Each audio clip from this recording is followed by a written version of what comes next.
ሰላም ከመይ ጽንሑ ክቡራንን ተመልክቱና ንሰዓት ዝሓለና ዮም አገደስትን ዋናውን ምዕባለታት እንሆም ንኽትከታተሉና በኽብሪ በመዕዳም ፈለማ ቀንደ ርዕሰ ዜናታት ሰዓት ነባኹም ክነብል ምዕራብ እዚ ሰራዊት ኢትዮጵያ መጥቃዕቲ ከም ዝተኸፈተሉ ኣብ ዝግለጸሉ ዘሎ እዋን ሓይሊ ጽምዶ ድማ ስጉምቲ ንኽጅምር ትእዛዝ ምቕባሉ ተሓቢሩሎ በፈለማ ሒዝና ይብለና ሑመራ ኣብ ከበባ ምእሳዋን ምዕራብ ትግራይን ድሮናት ሱዳንን ብዝመልከት እውን ካሊእ ሰበር ዜና ሒዝናልኩም ኣለና ትግራይ ንመቆጻር ናይ 10 መዓልቲ ኦፕሬሽን ከም ዝወፀ ኣብ ዝሕበረሉ ዘሎ እዋን ሕብራት ኢምረት ዓረብ ድማ ንብልጽግና ናይ መወዳእታ መጠንቀቕታ ከም ዝሃበት ተሓቢሩ ሒዝና ኣለና TDF እውን ሓገዝ ረኺቡ ከም ዘሎ ዝገልጽ ሰበር ዜና ሓዊሱ ናይ ዚዮምን ካልኦትን ምዕባለታት ሒዝናልኩም ኣለና ሕዚ ናብ ዝርዝራቶም ክንሰግር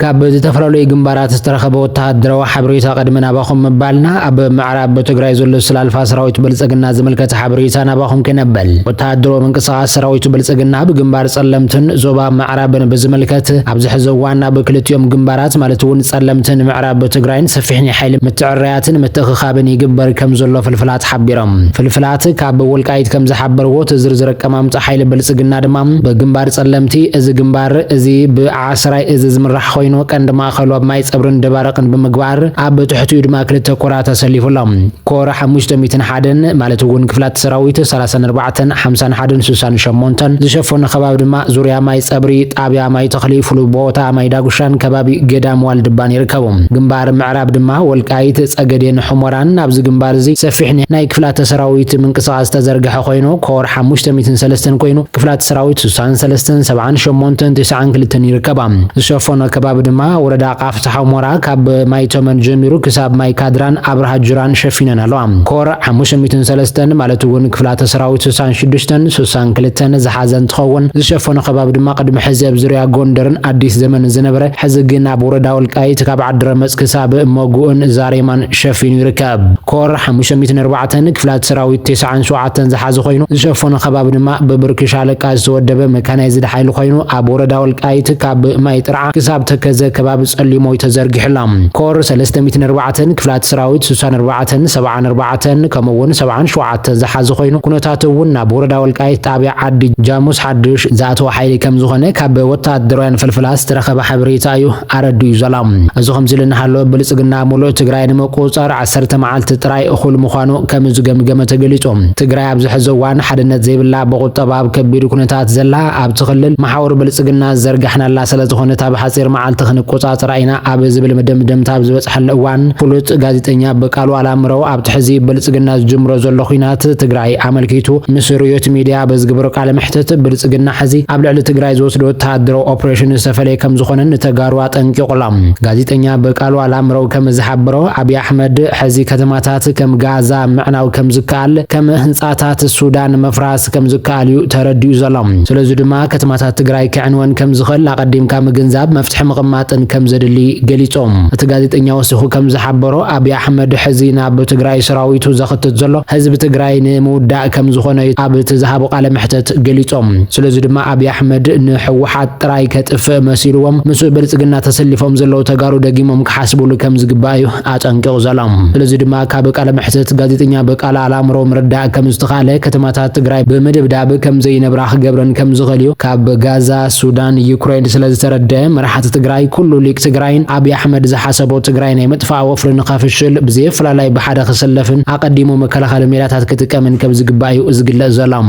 ብፍላይ ድማ ህዝቢ ትግራይ ንምድሓን ሙሉእ ሓላፍነት ወሲዳ ዘላ ውድብ ሕወሓት ከተማታት ትግራይን ትካላት ትግራይን ብድሮናት ብልጽግናን ተዓንዋ ብልጽግና ይዕንወንሎ እናበልካን ማሕበረሰብ ዓለም ካብ ምምሕፃን ከተማታት ትግራይ ብድሮን ብልጽግና ከይዓንዋን ተዋሓደ ኣብተን ዓበይቲ ከተማታት ትግራይ ዘመናዊ መከላኸሊ ድሮን ክትከለለን ከም ዝግባእ ምሁራን የጠንቆሎም መራሕቲ ሕወሓት ከተማታት ትካላትን ትግራይ ከይዓንዋ ቅድመ ምክልኻል እንተዘይገይሮም ግን ብታሪኽ ተሓተት ከም ዝኾኑ እዮም እቶም ምሁራት ዝገልጹ ዘሎም እዚ ከም ዝልናሃሎ ብልዕሊ ትግራይን ልዕሊ ኤርትራን ወተሃደራዊ መጥቃዕቲ ንምኽፋት ናብ ትግራይ የምርሓ ካብ ዝነበረ ሓንቲ እዚ ሰራዊት ኢትዮጵያ ኣብ ጉዕዞ እናሃለወት ከቢድ ጉድኣት ከም ዝበጽሐ ዝግለጽ ዘሎም እታ ኣብ ክልል ኣምሓራ ጌራ ናብ ምዕራብ ትግራይ ተምርሕ ዝነበረት ምዕራብ እዚ ሰራዊት ኢትዮጵያ ፋኖ ናይ ድብያ መጥቃዕቲ ከም ዝፈጽመላ ተገሊጾም በዚ ዝተፈጸመ መጥቃዕቲ እውን ከቢድ ጉድኣት ከም ዝበጽሐ ዝንገር ዘሎም ሓይልታት ፋኖ ብዝሕዚ እዋን ዓወት ይቀንዕሙ ከም ዘሎን ቁልፍ ግዛኣታት ክልል ኣምሓራና ተቆጣጠሩ ከም ዝርከቡን እዩ ዝግለጽ ዘሎም እዚ ከም ዝልና ሃለወ ሕሞራ ብከበባ ተኣቱ ከም ዘላ ዝግለጽ ዘሎ ኮይኑ ካብ ምዕራብ ትግራይ ዝተረኸበ ሓበሬታ ድማ ሓይልታት ጽምዶ ንስጉምቲ ትእዛዝ ከም ዝተዋሃቦም እዩ ዝግለጽ ዘሎም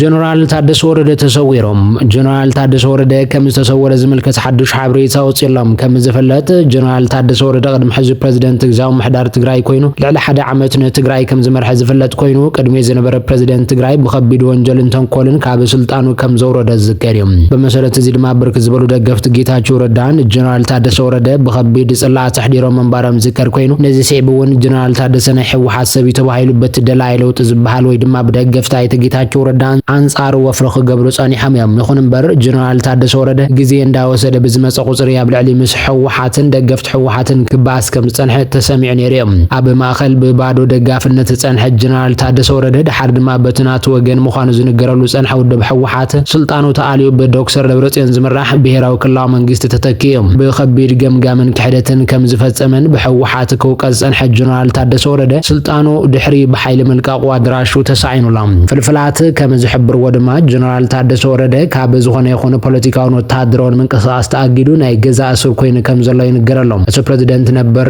ምስሉ ኤምባሲ ኣሜሪካ በኢትዮጵያ ንምርኻብ ዝገበረ ፈተነ ብሕወሓት ከም ዝተኸልከለ ዝዝከር ኮይኑ ነዚ ሲዒብውን ኣምባሳደር ኣሜሪካ በኢትዮጵያ ናብ መቐለ ተጓዒዙሉ ኣብ ዝነበረ ሰዓት ነዚ ሓበሬታ ከም ዘረጋገፀ ዝዝከር እዩ ርክብ ፌደራላዊ መንግስትን ትግራይን ድማ በዝን ብኻልእን ካብ ዝኸፈ ናብ ዝገደደ መሪሑ ናብ ትሕዛት የሞ ዘለዎ ደረጃ ክበጽሑ ክኢሎም ኣሎም ሎሚ ድማ ብዛዕባ ጀነራል ታደሰ ወረደ ሓድሽ ሓበሬታ ካብ ትግራይ ተሰማዕ ኮይኑ ዝሓበሬታ ካብ ዝተፈላለዩ ምንጭታት ዝቃላሕ ዘሎ ኮይኑ ጀነራል ታደሰ ካብቲ ናይ ገዛ እስር ኮይኑ ዝነበረ ቦታ ምስዋሩ ዝገልጽ እዩ እቲ ፕሬዝደንት ነበር ናይ ገዛ እስር ኮይኑ ኣብ ዝነበረ ቦታ ምስዋሩ ስዒቡ ድማ ዝተፈላለዩ ሓበሬታ ዝቃላሕ ዘሎ ኮይኑ ገሊኦም ናብ ስራሕ ስለዝኣተወ እንትብሉ ገሊኦም ድማ ሕወሓት ከም ሰላለ ኮይኑ ጉዳት ከየብጽሕ ርሕቕዎ ዝብል ሓበሬታታቱን ወጽሎም ዝሓበሬታ ወላ ሓቅነቱ ይረጋገጽ ኣብ ዝሕዚ ሰዓት ኣብ ትግራይ ብሰፊሕ አጀንዳ ዜና ምዃኑ ካብ ትግራይ ተሰምዐ ሓበሬታ እዩ ተመልኪቱ ዘሎ